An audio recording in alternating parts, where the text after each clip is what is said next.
అండి అందరూ ఎలా ఉన్నారు? ఈరోజు మనం శ్రీ వరలక్ష్మీదేవి వ్రత గురించి మొత్తం కథ తెలుసుకుందామండి.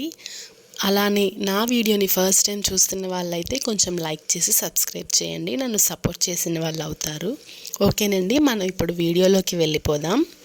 పూర్వం శివుడు ఒకనాడు తన భస్మ సింహాసనంపై కూర్చొని ఉండగా ఇంద్రాది ఇతర దేవది దిక్పాలకులు నారద మహర్షి స్తుతి స్తోత్రములతో పరమేశ్వరుణ్ణి కీర్తిస్తున్నారు.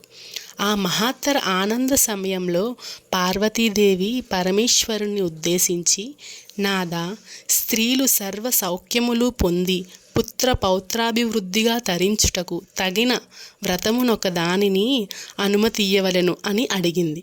అందుక త్రినేత్రుడు మిక్కిలి ఆనందించిన వాడై, దేవి, నీవు కోరిన విధముగా స్త్రీలను ఉద్దేశించి వ్రతమునొకటున్నది. అది వరలక్ష్మీదేవి వ్రతం. దాన్ని విధి విధానం వివరిస్తాను విను. శ్రావణ మాసంలో పౌర్ణమికి రోజు వచ్చిన శుక్రవారం నాడు ఈ వ్రతమును చేయవలెను. పరమేశ్వరుడు పార్వతీకి చెప్పెను. పార్వతీదేవి, ఈ వరలక్ష్మీ వ్రతమును ఆదిదేవతగా ఎవరిని చేసిరి? ఈ వ్రతమును చేయవలసిన విధానము తెలియజేయమని పార్వతీదేవి అడిగింది. కాత్యాయని, ఈ వరలక్ష్మీ వ్రతమును వివరంగా చెబుతాను, భక్తి శ్రద్ధలతో విను. పూర్వకాలంలో మగధ దేశంలో కుండినము అనబడు పట్టణమునొకటుండేది. ఆ పట్టణము బంగారు కుడ్యములతో రమణీయముగా ఉండేది. ఆ పట్టణములో చారుమతి అనబడు ఒక బ్రాహ్మణ స్త్రీ ఉండేది. ఆమె మిగులు సుగుణపతి, వినయ విధేయతలు, భక్తి గౌరవాలు గల యోగ్యురాలు. ప్రతిరోజు పాత్రకాలన నిద్రలేచి భర్త పాదాలకు నమస్కరించుకొని పాత్రకాల గృహకృత్యాలు పూర్తి చేసుకొని అత్తామామలను సేవించుకొని మితముగా సంభాషిస్తూ జీవిస్తుండేది. వరలక్ష్మి వ్రతానికి ఆదిదేవత అయిన వరలక్ష్మీదేవి ఒకనాటి రాత్రి సమయమున చారుమతికి కలలో సాక్షాత్కరించింది. ఓ చారుమతి, నీ యందు అనుగ్రహము కలిగిన దానిని, నీ శ్రావణ పౌర్ణమి నాటికి ముందు వచ్చు శుక్రవారము నాడు నన్ను పూజించుము.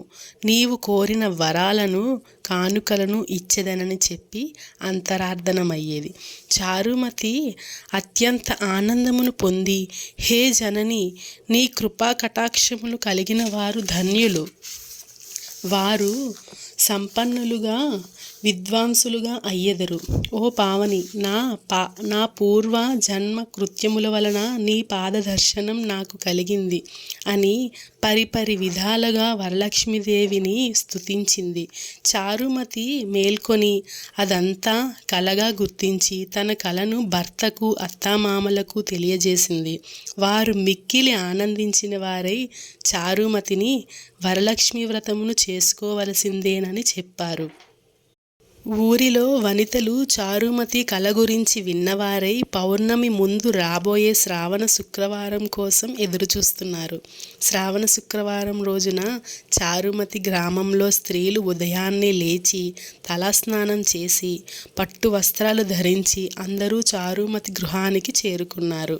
ఆమె గృహలో మండపం దగ్గర కూర్చొని ఆ మండపంపై బియ్యం పోసి పంచ, పల్లవాలు, రావి, జువ్వి, మర్రి, మామిడి, ఉత్తరేణి మొదలగు పల్లములచే కలశం ఏర్పాటు చేసింది. వరలక్ష్మీదేవిని సంకల్పంతో సర్వమంగళ మాంగళ్యే సర్వార్థి సార్థికే శరణ్యే త్రయంబుకే దేవి నారాయణి నమోస్తుతే అని ఆహ్వానించి ప్రతిష్ఠించుకున్నారు.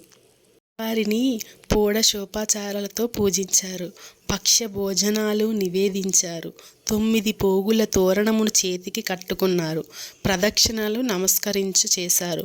మొదట ప్రదక్షిణ చేయగానే కాళ్లకు అందియలు గల్లు గల్లున మ్రోగాయి.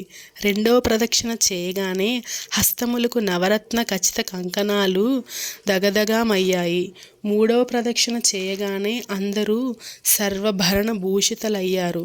చారుమతి యొక్క వరలక్ష్మి వ్రతం ఫలితంగా ఇతర స్త్రీల యొక్క ఇల్లు ధన కనక వస్త వాహనములతో నిండిపోయి ఆయా స్త్రీలు ఇల్లు నుండి గజతురుగా రథ వాహనములు వచ్చి వారిని ఇళ్లకు తీసుకువెళ్లారు. వారంతా మార్గమధ్యంలో చారుమతి మిక్కిలిని పొగుడుతూ ఆమెకు వరలక్ష్మీదేవి కలలో సాక్షాత్కరించి అనుగ్రహించిన ఆమె వరలక్ష్మి వ్రతంతో తామందరినీ మహాభాగ్యవంతురాలను చేసిందని పొగిడారు. వారంతా ప్రతి సంవత్సరం వరలక్ష్మీదేవి వ్రతం చేసి సకల సౌభాగ్యాలతో సిరి సంపదలు కలిగి సుఖజీవితం గడిపి ఆనందరంగా ముక్తిని పొందారు. ఆ రోజు నుంచి ప్రతి సంవత్సరం శ్రావణ మాసంలో పౌర్ణమికి ముందు వచ్చే శుక్రవారం నాడు ఎంతో భక్తి శ్రద్ధలతో ఈ వరలక్ష్మీదేవి వ్రతాన్ని ఆచరించడం అనేది జరిగింది. ఈ కథను విన్నవారికి కానీ చేసిన వారికి కానీ ఎంతో పుణ్యమండి. ఆయురారోగ్యాలు కలిగి అష్టైశ్వర్యాలతో సంతోషంగా ఉంటారు.